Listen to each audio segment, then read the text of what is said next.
నమస్తే, welcome to యోఏ TV. Telangana రాష్ట్రం ప్రతిష్టాత్మకంగా ఏర్పాటు చేసినటువంటి హైడ్రా మీద హైడ్రామా నడుస్తుందని చాలామంది నాయకులు మాట్లాడుతున్నారు.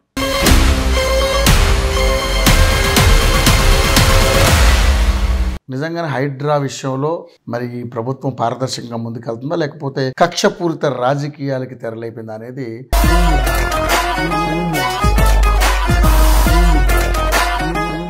ఈ రుణమాఫీ అనేక అంశాల విషయాల్లో డైవర్షన్ పాలిటిక్స్కి తెరలేపిందని చెప్పేసి వాళ్ళు మాట్లాడుతున్నారు. మన ముందు జనగామ ఎమ్మెల్యే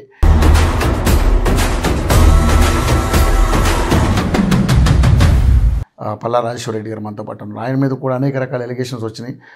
మరి దీని మీద ఏం మాట్లాడతారో ఏం చెప్తారో ఆయన మాటలు తెలుసుకుందాం. రాజేశ్వర రెడ్డి గారు నమస్తే. నమస్తే.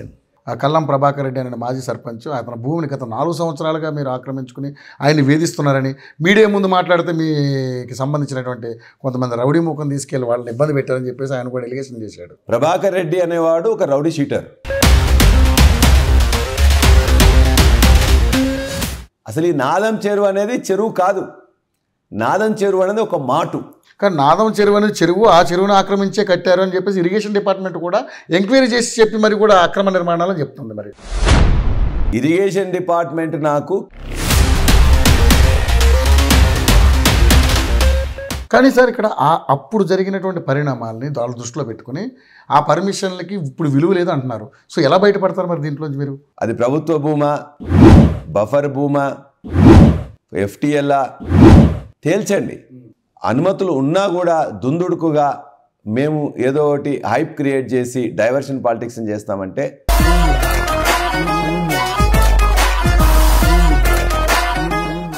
నమస్తే, వెల్కమ్ టు యోఏ టీవీ.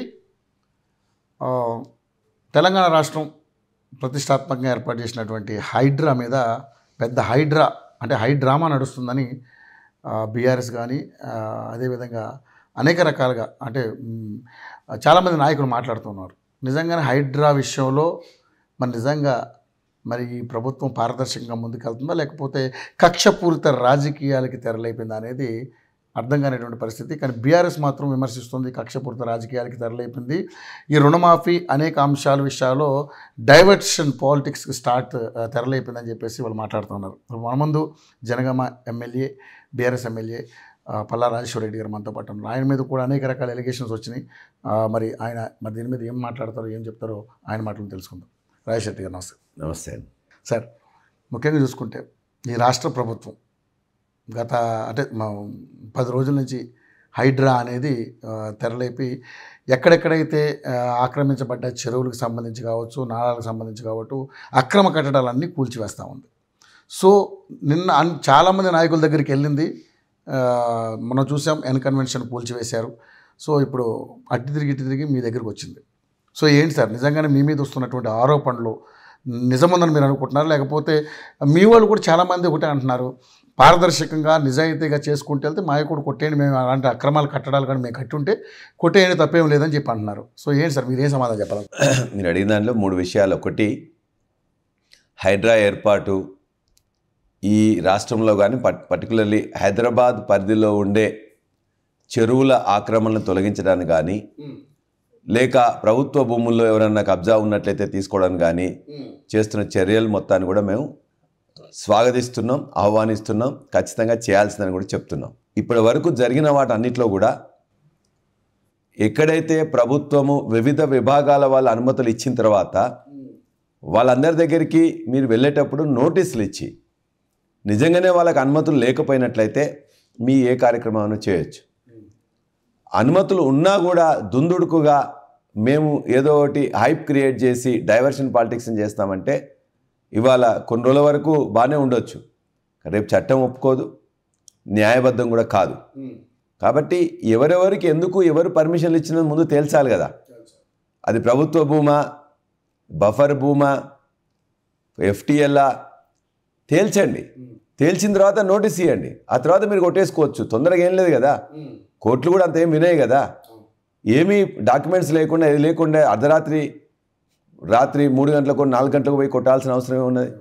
నువ్వు చేసే పని సక్రమమే అనుకుంటే నీ దగ్గర ఉన్న బ్రహ్మాండమైన పోలీస్ కానీ ఇతరత్ర యంత్రాంగం ఉంది కాబట్టి పొద్దున పూటనే నువ్వు బ్రహ్మాండంగా నువ్వు నోటీస్ ఇచ్చి ఆ నోటీస్కి మాకు సమాధానం రాలేదు, లేకపోతే సమాధానంతో కూడా మేము ఒప్పుకోలేదు, మీ డాక్యుమెంట్స్ సరిగ్గా ఉన్నాయి లేవని చెప్పొచ్చు కదా.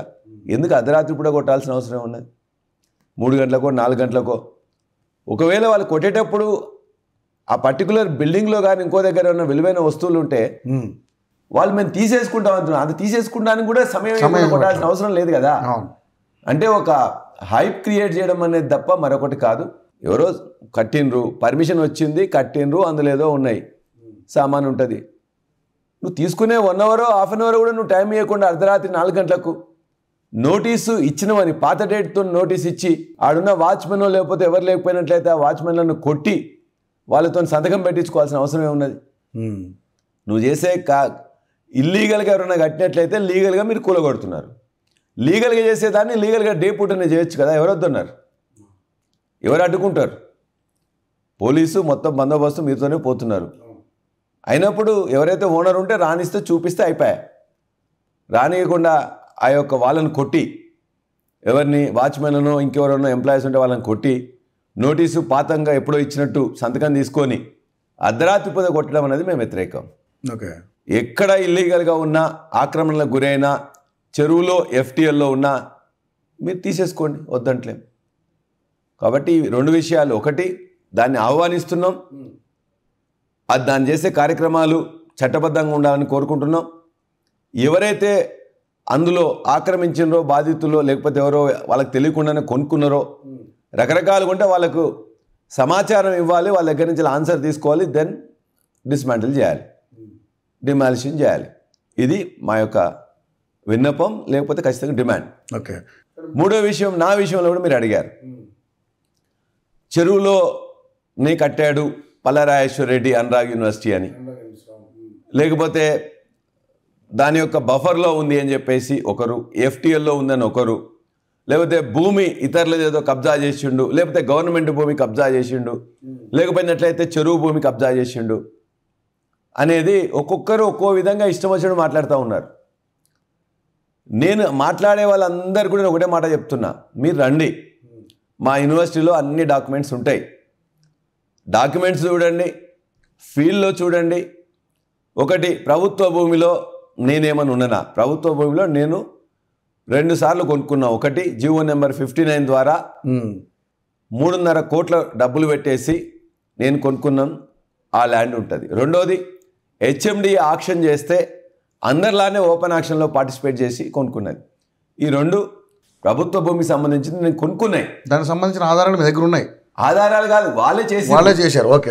రెవెన్యూ డిపార్ట్మెంటు, హెచ్ఎండిఏ డిపార్ట్మెంటు వాళ్ళే వచ్చి మేము డబ్బులు కట్టిన తర్వాత క్యాబినెట్ తీర్మానం తర్వాత, ఆ తర్వాత హెచ్ఎండిఏ కానీ మిగతా వాళ్ళు కానీ ఆక్షన్ చేసినా లేకపోతే మాకు ఇచ్చినా కూడా దానికి సంబంధించిన ఉన్నాయి.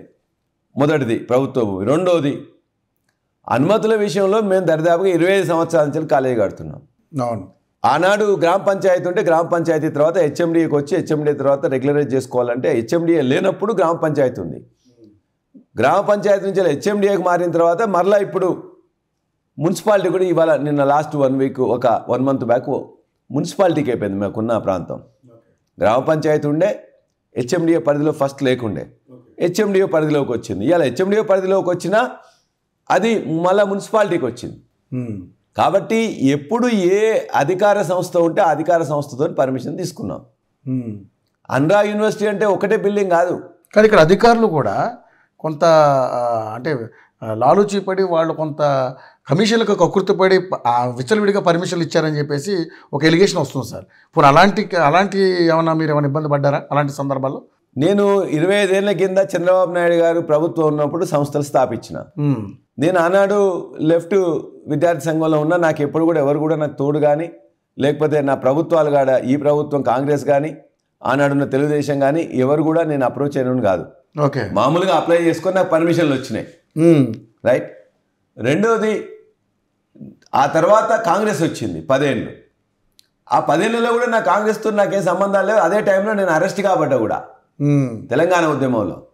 ఒకవేళ తెలంగాణ ఉద్యమంలో పార్టిసిపేట్ చేస్తున్నందుకు ఆనాడున్న ప్రభుత్వం నా మీద కేసులు పెట్టి అరెస్ట్ చేసింది, కానీ నా విద్యా సంస్థలను కూడా ఎప్పుడెక్కడ టచ్ చేయలే. నేను చంద్రబాబు నాయుడు గారు గవర్నమెంట్లో కాలేజీలు మొదలు పెడితే ఆ తర్వాత రాజశేఖర రెడ్డి గారు, రోషయ్య, కిరణ్ కుమార్ రెడ్డి అందరూ ఉన్నప్పుడు కూడా ఈ విద్యా సంస్థలు నడుస్తున్నాయి. దగ్గర దగ్గర 20 నుండి 25 బిల్డింగ్స్ అనేది ఉంటాయి. ప్రతిదానికి పర్మిషన్ తీసుకొని చట్టబద్ధంగా నాకున్న భూమిలోనే ప్రతిసారి వస్తుంటారు. ఇవాళ ఒక బిల్డింగ్ కట్టాలంటే నీకు ఆ చెరువు కానీ లేకపోతే నాలా కానీ ఎక్కడైనా పోయినట్లయితే ఇరిగేషన్ డిపార్ట్మెంట్ ఎన్ఓసి కావాలి, రెవెన్యూ ఎన్ఓసి కావాలి, హెచ్ఎండిఏది పర్మిషన్ కావాలి, ఫైర్ డిపార్ట్మెంట్ ఎన్ఓసి కావాలి, తర్వాత పొల్యూషన్ కంట్రోల్ బోర్డు ఎన్ఓసి కావాలి, ఆ తర్వాత ఎయిర్పోర్ట్ అథారిటీ కూడా కావాలి. ఇన్ని ఒక 6 నెలల టైం పడుతుంది. ఇవన్నీ కూడా ఒక్కొక్కటి అప్లై చేసుకున్న తర్వాతనే హెచ్ఎండిఏ ఫైనల్గా చూసి ఇస్తుంది. ఫైనల్గా చూసి ఇచ్చిన తర్వాత సెట్ బ్యాక్స్ కూడా కరెక్ట్ ఉన్నాయా లేవో చూస్తారు. ఆ తర్వాతనే వాళ్ళు ఏది కానీ ఇస్తారు. ఇక ఇందులో అందరూ అవినీతి పరులే ఉంటారా? ఇప్పుడు 6 డిపార్ట్మెంట్లు ఉండి 8 డిపార్ట్మెంట్ల దాకా ఎన్ఓసీలు తీసుకొని ఆ తర్వాతనే హెచ్ఎండిఏ ఫైనల్గా పర్మిషన్ ఇస్తుంది. అంతే కదా? పర్మిషన్లు ఇచ్చేటప్పుడు మరి వాళ్ళందరూ ఉన్నట్లయితే పర్మిషన్ ఇచ్చిన తర్వాతనే కట్టేది. కాబట్టి అన్రా యూనివర్సిటీలో ఇవాళ వాళ్ళు చెప్తున్నది ఒక బిల్డింగు మెడికల్ కాలేజ్ సంబంధించింది ఆల్రెడీ G+6 ఉన్నది, అది ఆల్రెడీ కట్టేసినాం. పైన ఓన్లీ ఏదైతే పై కంప్లీట్ ఉందో అదొకటే మాత్రం చేయాలి తప్ప, ఎలివేషన్ పార్ట్ కంప్లీట్ చేయాలి తప్ప మిగతా దాన్ని కంప్లీట్ అయిపోయి కాలేజ్ నడుస్తున్నది వాళ్ళంతా. ఓకే. ఇంకొక విషయం వాళ్ళు ఏమన్నారు ఇప్పుడు కూడా వాళ్ళందరూ చెప్పేది, మీది FTL ఉందని వాడు చెప్తాడు. నేను చెప్పిన FTL ఉన్నా బఫర్ జోన్లు ఉన్నా మీరు వచ్చి సర్వే చేసుకొని నాకు నోటీస్ ఇచ్చి కొలిచి ఉన్నదంట్లయితే నాకు తేల్చండి. ఓకే. వాళ్ళు ఏం చెప్పారు, నాకు 2017లో నేను అప్లై చేసిన 40 ఎకరాల యొక్క చెరువు విస్తీర్ణం ఉంటుంది, FTL ఫుల్ ట్యాంక్ లెవెల్. అవును, right. Full tank level, full tank అంటే చెరువు నిండినప్పుడు ఒక కొంత మత్తడి వస్తున్నప్పుడు యాక్చువల్గా దానికి వెనుక భాగం ఎంతవరకు వస్తుందని చెప్పేసి అది ఫుల్ ట్యాంక్ లెవెల్ అంటారు. నేను అప్లై చేసినప్పుడు ఫుల్ ట్యాంక్ లెవెల్ ఉండే. జాయింట్ ఇన్స్పెక్షన్ చేసిండ్రు ఎంఆర్ఓ, సర్వేయరు, ఏఈ ఇరిగేషన్. వాళ్ళు చేసి ఇచ్చిన రిపోర్ట్ మీదనే ఈఈ ఎగ్జిక్యూటివ్ ఇంజనీర్ నాకు రిపోర్ట్ ఇచ్చాను. వాళ్ళ రిపోర్ట్ మీదనే కలెక్టర్ ఇచ్చిండు. ఫుల్ ట్యాంక్ లెవెల్ ఉన్నప్పుడు ఇది ఫుల్ ట్యాంక్ లెవెల్ 40 ఎకరాలు, దాని తర్వాత 30 మీటర్లు బఫర్ జోను, 814 సర్వే నెంబర్లో చెరువు 40 ఎకరాలు, ఆ తర్వాత 30 మీటర్స్ అయిపోయిన తర్వాత నా భూమి స్టార్ట్ అయ్యేది 813. నాకు 814లో లేదు. మరి 813, 814, 815, 816లో కూడా మీకు? నాకు 814లో లేదు, 815లో లేదు, 816లో లేదు. నేను అసలు అందులో నాకు 1 ఇంచు భూమి కూడా నాకు లేదు, నేను అందులో లేను. 815 కానీ 816 కానీ ప్రైవేట్ వాళ్ళవి ఉన్నాయి, వాళ్ళకే ఉన్నాయి, నాకు లేదు. నాకు ఉన్నది 813,796. ఆ 813లో ఇవాళ నేను కట్టిన దాంట్లో 814 కానీ 815 కానీ 816కి సంబంధించింది 1 ఇంచు ఉన్నా కూడా నాకు చూపించమనండి. నా అందులో ఏము నిర్మాణం ఉంటే బిల్డింగ్ వచ్చిందా, తర్వాత STP వచ్చిందా, లేకపోతే గోడ వచ్చిందా, ఏదున్నా నేనే కూలగొట్టుకుంటా. ఓకే. 814, 815, 816 మీరు చెప్తున్నారు కదా, ఈ మూడిట్లో ఎక్కడ 1 ఇంచు ఉన్నా 814 అయిపోయిన తర్వాతనే నా వాళ్ళైంది. 814 సంబంధించింది కోర్టు నందకుమార్ అండ్ ఇతరులకు అనేది వాళ్ళకు ఓన్ ల్యాండ్ అని చెప్పేసి ఇచ్చింది. ఓకే. అసలు ఈ నాదం చెరువు అనేది చెరువు కాదు, నాదం చెరువు అనేది ఒక మాటు. కానీ నాదం చెరువు అనేది చెరువు, ఆ చెరువును ఆక్రమించే కట్టారు అని చెప్పేసి ఇరిగేషన్ డిపార్ట్మెంట్ కూడా ఎంక్వైరీ చేసి చెప్పి మరి కూడా అక్రమ నిర్మాణాలని చెప్తుంది. మరి ఇరిగేషన్ డిపార్ట్మెంట్ నాకు క్లియర్గా ఎన్ఓసి ఇచ్చి ఇది FTLలో రాదు, అదేవిధంగా బఫర్ జోన్లో రాదు అని చెప్పేసి ఇచ్చిండ్రు. మీకే ఇప్పుడు డాక్యుమెంట్ మీకు నేను ఇస్తా. ఓకే. ఆ డాక్యుమెంట్ మీరు కూడా చూసుకొని నీకు నేను ఒక కాపీ సెట్ మొత్తం ఇస్తా. Okay sir. రెండవది, నేను ఇవాళ కూడా ఛాలెంజ్ చేసి చెప్పిన, ఇరిగేషన్ డిపార్ట్మెంట్ వాళ్ళు ఎవరైతే ఇచ్చిండ్రో వాళ్ళు ఇప్పుడు ఏమంటున్నారు, 40 acres అనేది FTL ఉండే, మేము ఇవాళ అది 60 acres అయింది, గ్రామ పంచాయతీ రికార్డు చూసినట్లయితే 60 acres అని ఉంది. ఆ 60 acresకి FTL పెరిగినప్పుడు దాంతోపాటు బఫర్ జోన్ పెరుగుతుంది. కాబట్టి ఆ బఫర్ జోన్లో మీ యొక్క బిల్డింగ్స్ ఇప్పుడు కట్టినవి వచ్చినాయి అంటున్నారు. నేను నిన్నే అడిగినా కదా, నువ్వు ఎన్ఓసి నాకు ఇచ్చినప్పుడు నువ్వు ఎక్కడ దానికి వస్తావో చూపించమని చెప్పిన, చూపిస్తేనే నేను 814 గోడ పెట్టుకొని అక్కడి నుంచి వెళ్ళి నేను సెట్ బ్యాక్ తీసుకున్నా. లేదు ఇక్కడి నుంచి వెళ్ళి ఇక్కడికి బఫర్ జోన్ వస్తుందంటే నేను ఇంకొకసారి కట్టుకుంటా. నాకు ల్యాండ్ లేక కాదు, నాకు అక్కడ 17.5 ఎకరాలు ల్యాండ్ ఉంది. ఇటు 10 మీటర్లు వదిలిపెట్టేసేది 30 మీటర్లు వదిలిపెడతా, నాకేం అభ్యంతరం లేదు. నాకు ల్యాండ్ లేక కాదు కదా, నేను ఇక్కడే ఎందుకు కట్టుకోవాలి, కొద్దిగా ముందు కట్టుకుంటా, నాకు ల్యాండ్ ఉంది కదా. ల్యాండ్ లేకపోతే అక్కడే ఉంటే నాకు ఇబ్బంది. నాకు ఇవాళ కోర్టులో వేసినా ఎక్కడ వేసినా 813లో నాది ఎంత ఉంది, 796లో ఎంత ఉంది, నాకు రిజిస్ట్రేషన్ ఎవరి ద్వారా అయింది, మ్యూటేషన్ ఎవరి ద్వారా అయింది, తదనంతరం నేను ఎట్లా అది ఉన్నదని కూడా మొత్తం చెప్పిన. ఒక్కొక్కడు వచ్చి మాట్లాడతాడు 813లో ఇంకెక్కడో ఆక్రమణ ఉంటే చూపించమనండి. 796లో నాది కాదు మాది కూడా ఉన్నది, ఇంకా మొత్తం ఆక్రమించడం, లేకపోతే ప్లాట్లో ఎవరికన్నా ఏదన్నా ఉన్నట్లయితే నేను చట్టబద్ధంగా సేల్ డీడ్ ద్వారా కొని ప్రభుత్వం ద్వారా మ్యూటేషన్ చేసుకొని నేను గత 15-20 సంవత్సరాల నుంచి పొజిషన్లో ఉన్నా. మరి ఇన్ని సంవత్సరాల నుంచి రాని వాళ్ళు ఇవ్వాలి ఎందుకు వస్తున్నారు 9 నెలల నుంచేలే? నేను ఏనాడు కూడా ఎవరితో కొట్టాడ పెట్టుకోలే, మాట్లాడలే, ఇబ్బంది పెట్టలే. ఏనాడు కూడా ఎవరి ల్యాండ్ ఉంటే వాళ్ళే చేసుకుంటారు. ఇవాళ ఒక గుంట కాదు, ఒక గజం జరిగితే, ఒక ఫీట్ జరిగితే కొట్లాట్లు అవుతున్నాయి. అటువంటిది ఎకరాలకు ఎకరాలు వాళ్ళ వ్యక్తిగతమైన ల్యాండ్స్ ఉంటే నన్ను ఇవాళ రానిచ్చేసి ఇండోలో పట్టుకుని చేసి ఇప్పుడు మాట్లాడతారా? కాబట్టి 813 చెరువులో మీరు కూడా ఇవాళ ఇక్కడ అయిన తర్వాత మళ్ళీ పోయి మీరు చెక్ చేసుకోండి. 814 సర్వే నెంబర్లో ఎంత భూమి ఉండాలి. ఇవాళ మీరు ఎలక్ట్రానిక్ సర్వే చేసుకోండి, ఉందా లేదా తెలుస్తుంది కదా. కొత్తగా ఇప్పుడు చేయాల్సిన అవసరం లేదు. మీరు ఒక కొత్త టెక్నిక్ కూడా ఉంటుంది. 814 సర్వే నెంబర్ ఎంత ఉన్నది, రెవెన్యూ రికార్డ్స్ కానీ చెరువు రికార్డ్స్ కానీ తీసుకోండి. దాని ప్రకారం 814 అక్కడ ఉందా లేదా, దట్స్ ఆల్ కదా. వెరీ సింపుల్ కదా. అందులో ఏమైనా నిర్మాణాలు ఉన్నాయి ఆ చెరువులో? ఒకవేళ ఉంటే మీరు దాన్ని కోల్చడానికి కూడా రెడీగా ఉన్నారు. మీరు చెప్పండి ఉంటే ఇమ్మీడియట్గా. మీరు చెప్పిన గంట సేపట్లో 814 సర్వే నెంబర్ ఇంత ఉండాలి భూమి. ఆ భూమిలో ఎఫ్టీఎల్ ఇంత ఉన్నది. ఆ భూమిలో కానీ ఎఫ్టీఎల్లో కానీ నాది ఉన్నట్లయితే ఒక్క గంట సేపు నాకు టైం ఇస్తే నా ఎక్విప్మెంట్ పక్కన పెట్టుకొని కూల్చేస్తాను. ఓకే, గంట సేపు నాకు టైం ఇచ్చి ఇగో ఇట్లుందని మీరే, మిగతా వాళ్ళు కూడా అవసరం లే, మీరే చెప్తున్నారు. నాకు ఇంకెవరు వేరే వాళ్ళు కూడా అది. మీరు 815కు ఎంత సర్వేలో ఎంత భూమి ఉన్నది, రైట్? ఇవాళ దాని ఉందా లేదా? ఇంత ముందులాగా రోజుల తరబడి టెక్నాలజీ అవసరం లేదు. సర్వే ఇలా ఎలక్ట్రానిక్ సర్వే గంట సేపట్లో చేయొచ్చు, రైట్? గంట సేపట్లో చేయొచ్చు. ఆ చెరువు ఉండాల్సిన భూమి ఎంత ఇవాళ ఉందా లేదా? ఎఫ్టీఎల్ ఎంత, ఎఫ్టీఎల్ నా నిర్మాణం ఉందా లేదా? బఫర్ జోన్ అని ఇలా పెరిగింది అంటున్నాడు. బఫర్ జోన్ పెరగలేదు ఒకటేసారి. మొన్న ఉన్నది 2017లో ఉన్నది, 1917లో ఎంత ఉన్నదో 2017లో అంతే ఉంది, ఇప్పుడు అంతే ఉండాలి. ఒకవేళ చెరువులో నీళ్లు పెరిగి అసలు ఆ చెరువుకు మత్తడి ఉండదు, ఒకటే తూము ఉంటుంది. అది కూడా బంద్ చేసినాడు ముదిరాజ్ సోదరులు, చెరువు చేపలు పట్టుకోవాలని చెప్పేసి. అది ఇలా కాంట్రవర్సీ నడుస్తుంది ఆ గ్రామస్తులకును ఆ ఓనర్కి. నేను అందులో పోవట్లే.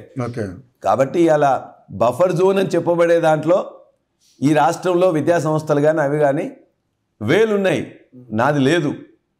ఉంది అని వాళ్ళు ఇవాళ చెప్తున్నారు, ఎందుకంటే అది పెరిగిందని చెప్పేసి.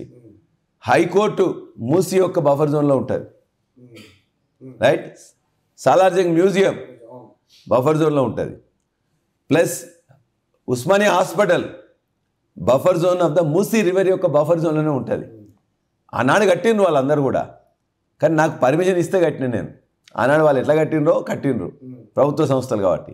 కానీ నేను ఇవాళ నా విద్యా సంస్థ కాబట్టి, కాలేజీ నడుస్తుంది కాబట్టి చాలా జాగ్రత్త తీసుకొని కడతా.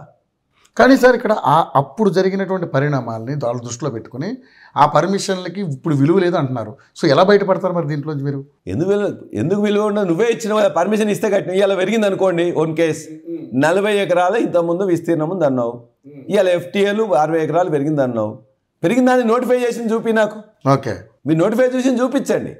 మేము సర్వే చేసినాం, నోటిఫై చేసినాం, చూపించమనండి. చూపించిన తర్వాత ఇవాళ నోటిఫై చేస్తావు. ఈ నిర్ణయం అనేది ప్రాస్పెక్టివ్ ఉంటుందా, రిట్రాస్పెక్టివ్ ఉంటుందా? ఇప్పటి నుండి ఉంటుందా, పాత నుంచి ఉంటుందా?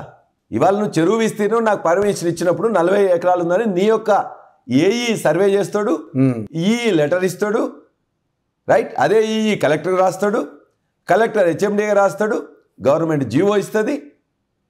ఇవాళ మారింది అంటున్నావు, మారితే ఎప్పటి నుంచో ఉంటుంది. నేను ఆ చెరువు విస్తీర్ణంలో ఇప్పుడైనా మీరే పోయి చేసుకోండి. మీ కెమెరాను మీరు తీసుకెళ్ళి 2 విషయాలు. చెరువు విస్తీర్ణం 814 ఎంత ఉండాలి, ఉన్నదా లేదా? Very simple. రెండవది దాని ఎఫ్టీఎల్ ఎంత, ఆ ఎఫ్టీఎల్లో నా బిల్డింగ్ ఏమైనా ఉందా చూడండి. బఫర్ జోన్ అంటారు. బఫర్ జోన్ అనేది ఇంతకుముందు నువ్వు మారిందంటున్నావు. మారిందనడానికి నీ దగ్గర ఉన్న ఆధారం ఏదైనా లెటర్ ఉందా, నోటిఫికేషన్ ఉందా, జీవో ఉందా? ఉంటే నాకు చూపించండి. ఓకే, సో ఇప్పుడు ముఖ్యంగా చూసుకుంటే ఈ వెంకటాపూర్లో నిన్న ఇష్యూ అయింది. సో ఎవరు కల్లం ప్రభాకర్ రెడ్డి అనే మాజీ సర్పంచ్, అతని భూమిని గత 4 సంవత్సరాలుగా మీరు ఆక్రమించుకుని ఆయన్ని వేధిస్తున్నారని మీడియా ముందు మాట్లాడితే మీకు సంబంధించినటువంటి కొంతమంది రౌడీ ముఖం తీసుకెళ్ళి వాళ్ళని ఇబ్బంది పెట్టారని చెప్పేసి ఆయన కూడా ఎలిగేషన్ చేశాడు. సో దీని మీద ఏంటి సార్ మీ సమాధానం? ప్రభాకర్ రెడ్డి అనేవాడు ఒక రౌడీ షీటర్. అతను ఇక్కడికి వచ్చేసి మొత్తం కూడా ఈ యొక్క హయత్నగర్లో వారు కానీ వారి కుటుంబం కానీ మొత్తం కూడా ఇందులోనే నిష్ణాయితులు అందరికీ తెలుసు. మొత్తం కూడా రంగారెడ్డి జిల్లాలో ఉండే మొత్తాన్ని కూడా ఆయనకు వచ్చి మాట్లాడుకున్నంతసేపు ఎవరు అభ్యంతరం పెట్టలే. అతను నన్ను అక్కడ ఉన్న వాళ్ళని బూతులు తిడుతున్నప్పుడు వాళ్ళందరూ కూడా ఎందుకు నువ్వు ఇక్కడికి వచ్చి ఇక్కడ నీకు ఆడినప్పుడు ఎందుకు తిడుతున్నావు అని చెప్పేసి అన్నాం.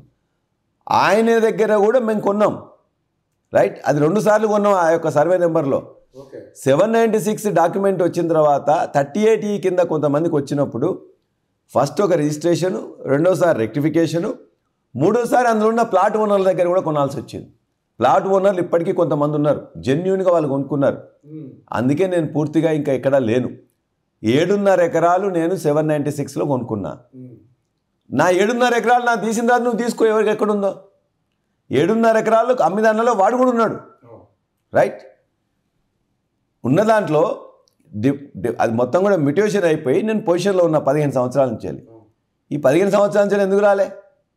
మొన్న ఎలక్షన్ నుంచి ఎందుకు వచ్చిండు? 15 సంవత్సరాల నుంచి నువ్వు ఉన్నావని చెప్పేసి అని అంటున్నావు కదా, 15 సంవత్సరాలు ఎందుకు రాలే? ఈ ఎలక్షన్లో ముందు నుంచి కదా నన్ను బెదిరించే ప్రయత్నం చేస్తున్నాడు. ఇవాళ ఎవరు ఆయన వెనక అంటున్నారు నాకు తెలుసు. ఏ నాయకులు అండగా ఉన్నారు, ఎక్కడ ఎవరున్నారు ఏందని చెప్పేసి. ఎవరు బెదిరించింది వచ్చి ఎవరు మాట్లాడినారు అక్కడ? రశ్మిత్తులు ఎవరినో తెచ్చుకున్నాడు. ఏం మాట్లాడిండు ఆయన? ఏం బూతులు మాట్లాడిండు?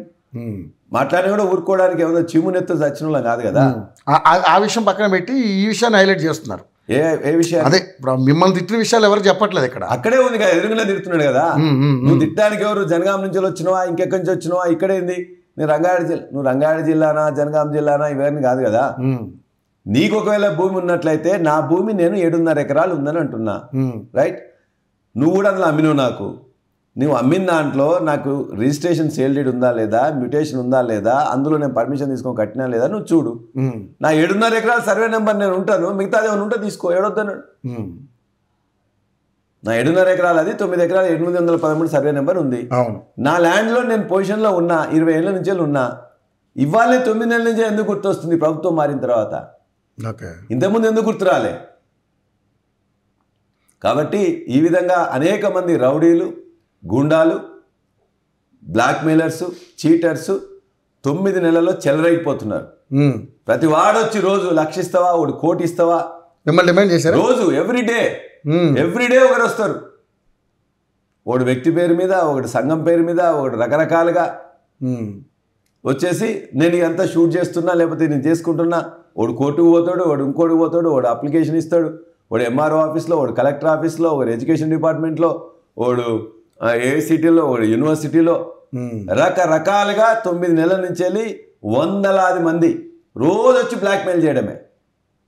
ఏదో ప్రతిపక్షంలో ఉన్నాడు కదా అని చెప్పి. మరి మీరు కంప్లైంట్ చేశారా ఎవరి మీద? నేను కంప్లైంట్ చేసినా వాడు కంప్లైంట్ తీసుకోరు పోలీసు వాళ్ళు. వాళ్ళు ఏదైనా కంప్లైంట్ డామేజ్ చేస్తే ఇమీడియట్గా చేసేస్తారు. ఎవరో ఇచ్చారు కంప్లైంట్, నేను నా భార్య నా కొడుకు ఇద్దరిని వాళ్ళని ఎవరినో కొంతమంది నేను కొట్టినట్టు, వాళ్ళు అబ్యూజ్ చేసినట్టు. ఎక్కడ కొట్టినామని చెప్పలే, ఏ రోజు కొట్టినామని చెప్పలే, అసలు ఎవరు వాళ్ళేదో నాకు తెలీదు. మా మీద కేసు నమోదైంది. నిన్న కూడా అవుతున్నప్పుడు వాళ్ళు ఇచ్చింది కదా. మరి ఏఈ ఇరిగేషన్ వాళ్ళే ఇంతకుముందు ఇచ్చింది కదా. మరి ఇప్పుడు ఎట్లా ఇస్తారని పోలీసు వాళ్ళు అడగాలి కదా. వాళ్ళు అడగలే. మా మీద కేసు అనగానే ఇమ్మీడియట్గా చేయమని చెప్పేసి వాళ్ళు మొత్తం కూడా చేస్తుంటారు. మేము ఇచ్చిన దాని మీద కేసులు తీసుకోవడానికి పోలీస్ డిపార్ట్మెంట్ అసలు వీళ్ళు ఇచ్చిన దానికి సర్టిఫికేట్ ఇద్దామంటే తీసుకోరు వాళ్ళు. పోలీస్ డిపార్ట్మెంటు మేము సర్టిఫికేట్స్ ఏదైనా ఇస్తాం, డాక్యుమెంట్స్ ఇస్తామంటే కూడా తీసుకోరు. ఒక ఆటవిక రాజ్యం నడుస్తూ ఉన్నది. ఎవరు పడితే వాళ్ళు ఇష్టం వచ్చినట్టు బెదిరించడం, మొత్తం కూడా ఒక ఇబ్బంది పెట్టే ప్రయత్నం చేస్తున్నారు. ఎవరిని బెదిరించినా పల్లారాజేశ్వర్ రెడ్డి బెదరడు. నిజాయితీగానే పనులు 25 సంవత్సరాల నుంచి చేసినాం. అన్నీ ఏ ప్రభుత్వం చేసినాం. ఇవాళ నేను బీఆర్ఎస్ పార్టీలో ఉండొచ్చు, ఎమ్మెల్యేగా గెలవచ్చు, ఇంతమంది ఎమ్మెల్సీ గెలవచ్చు, రైట్. నేను ఒకవేళ తప్పుడు చేసినని చెప్పే సమాచారం ఉంటే 2 సార్లు నన్ను ఎమ్మెల్సీలోకి ఎన్నుకోరు. చేసినట్లయితే నేను ఎమ్మెల్యే ఇటువంటి కష్టకాలంలో కూడా నన్ను ఎన్నుకోరు. నా ప్రజలకు తెలుసు, గ్రాడ్యుయేట్స్ తెలుసు, ఎంతో కొంతమంది ఇవాళ నన్ను నిత్యం బదనాం చేయాలని ప్రయత్నం చేస్తున్నారు. ఎవరైనా బదనాం చేసిన డాక్యుమెంట్ అని కూడా మీకు ప్రజెంట్ చేస్తా. మీరు కూడా పోయి మొత్తం ఎవరు కూడా పోయి చూసుకోవచ్చు. దాని ప్రకారం కూడా నేను ఏమైనా ఉన్నట్లయితే మీ దీనిలో వచ్చిందంటే కూడా నేనే కొట్టేసుకుంటాను. మరి మీరు ఇంత ఓపెన్ ఛాలెంజ్ చేస్తున్నారు, నేను నిజాయితీగా ఉన్నాను, నేను ఎక్కడ కూడా అక్రమ కట్టడాలు కట్టలేదు, నా సొంతం నేను కొనుక్కున్న భూములను కట్టుకున్నాను, అలాగే ఉంటూ కొట్టేయండి అని చెప్తున్నారు. కానీ పదే పదే మీ మీద ఎందుకు వస్తున్నాయి సార్? ఆక్రమణకు గురవుతున్నాయి, కబ్జాలకి care of address Palla Rajeshwara Reddy అని చెప్పి రకరకాలుగా మాట్లాడుతూ ఉన్నారు. 9 నెలల నుంచి ఎలక్షన్లో నేను జనగామ పోయినప్పటి నుంచి మొదలు పెడితే ఇప్పటిదాకా కూడా ఇవాళ ఎవరైతే నాకు భూమి కొనిచ్చిండ్రో వాళ్ళు కూడా మాట్లాడుతూ ఉన్నారు. వాళ్ళు కూడా మాట్లాడుతున్నారు. వాళ్ళే కొనిచ్చి కోర్టు నుంచి అన్ని క్లియరెన్స్ ఉన్నది కొనాలని నా వెంట 6 నెలలు పడ్డ తర్వాత నేను తీసుకున్న తర్వాత ఏ భూమి అయితే వాళ్ళు కూడా నా వెంట పడుతూ ఉన్నారు. ఇంకేమని ఇస్తారా అని చెప్పేసి ఉద్దేశంతో. కాబట్టి దేనికి కూడా మనం లొంగేది లేదు. ఇది ఓపెన్ కదా సిస్టమ్. ఎవడన్నా ఒక గుంట కాదు ఒకటి చేసుకున్నట్టయితే ఎవరు ఊరుకుంటారా? ఎవరిదన్నా ప్రైవేట్ ల్యాండో లేకపోతే ఇంకోటి ఉన్నట్లయితే ఎంఆర్ఓ ఊరుకుంటాడా, లేకపోతే ఇంకోటి ఊరుకుంటా కలెక్టర్ ఊరుకుంటారా? కాబట్టి ఎవడేం ఊరుకోరు. ఒక గుంట కాదు ఒక ఫీట్ జరిగినా కూడా ఎవరు ఊరుకోరు. కాబట్టి ఇష్టం వచ్చినట్టు బెదిరించి చేద్దాం అనుకుంటే ప్రతిపక్షంలో ఉన్నా కాదు, నిప్పులాగుంటా, నిజాయితీలాగుంటా.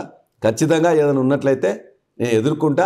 25 సంవత్సరాల్లో ఎదుర్కొన్నా, విద్యార్థి నాయకునిగా ఉన్నప్పుడు ఎదుర్కొన్నా, ఆనాడు కూడా నిర్బంధం ఎదుర్కొన్నా, తెలంగాణ ఉద్యమంలో నిర్బంధం ఎదుర్కొన్నా, జైలుకు పోయినా, ఇవాళ కూడా ఎన్ని అక్రమ కేసులు పెట్టినా భయపడేది లేదు.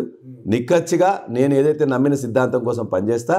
ప్రజలు నన్ను ఎన్నుకున్నారు కాబట్టి నా జనగామ ప్రజలకు న్యాయం చేస్తూ వాళ్ళందరికీ 5 సంవత్సరాల్లో వాళ్ళకి ఏదైతే చెప్పినో బరాబరిగా విద్యలో కావాల్సిన సహాయం చేస్తా, వైద్యంలో ఉచిత సేవలు అందిస్తా. కానీ ముఖ్యంగా చూసుకుంటే సార్, ఇప్పుడు ఈ పర్టికులర్గా ఈ ఇష్యూని అంతా చూస్తుంటే మీరు నిన్న చెప్పారు ప్రెస్ మీట్లో, ఒక ఆటవిక రాజ్యం నడుస్తుంది ఇక్కడ, ఇదంతా కూడా కక్షపూరితంగా మా మీద బురద జల్లే కార్యక్రమం జరుగుతుంది, ఇదంతా కూడా రేవంత్ రెడ్డి కక్షపూరితంగానే చేస్తున్నాడని మీరు గంటపదంగా చెప్పారు. సో అటువంటి సిచ్యువేషన్ ఉందంటారా కక్షపూరితంగా? విద్యా సంస్థలన్నీ అసలు ముట్టుకోరు ఎవరు. విద్యా సంస్థల్లో విద్యార్థులు చదువుతున్న సందర్భంగా, విద్యార్థులు ఉంటున్న సందర్భంగా అక్కడ ఏమున్నదో నోటిఫికేషన్ ఇచ్చేదన్నా చేయాల్సిన అవసరం ఉంటుంది. ఇవాళ వందలాది మంది నా మీదకి తోలి అక్కడుండే కొన్ని విద్యార్థి సంఘాల పేరు మీద కొంతమందిని వాళ్ళ యొక్క కాంగ్రెస్ యొక్క అనుబంధ ఛానల్స్ని కొంతమందిని, కాంగ్రెస్ యొక్క వ్యక్తులను కొంతమందిని ఇవాళ రౌడీలకు, గుండాలకు మద్దతు ఇవ్వడం, మొత్తం అక్కడున్న ఎవరికైతే పోలీసు వాళ్ళకు మద్దతుగా ఇవన్నీ ఇవ్వడం, ఇవన్నీ ఏమవుతున్నాయి? నిజంగానే నేను గట్టిగా మాట్లాడుతున్నాను, సిద్ధాంతపరంగా మాట్లాడతా, వ్యక్తిగతంగా దూషణలు చేయను. రేవంత్ రెడ్డి గారైనా, ఉత్తమ్ కుమార్ రెడ్డి గారైనా, మరొకరైనా, ముఖ్యమంత్రి గారైనా ఈ 10 ఏళ్ళ యాక్టివ్గా ఉన్న దాంట్లో ఎప్పుడు కూడా వ్యక్తిగతంగా నేను ఎప్పుడు తిట్టను కూడా. పాలసీస్ మీద మాట్లాడతా, సిద్ధాంతపరంగా మాట్లాడతా, దాని ప్రకారం ఖచ్చితంగా కొట్లాడతా.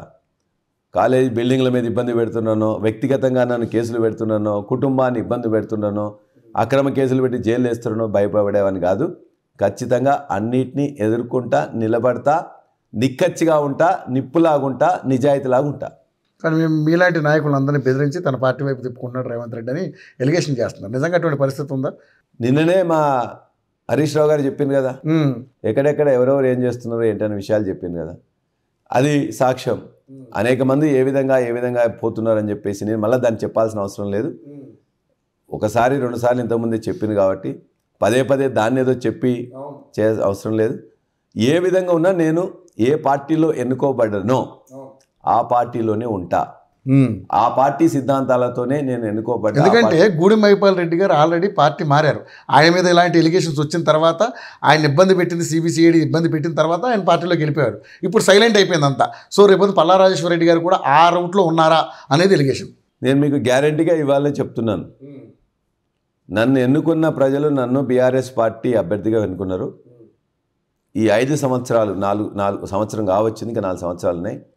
అదే పార్టీలో ఉంటూ అదే విధంగా సేవలు కొనసాగిస్తా.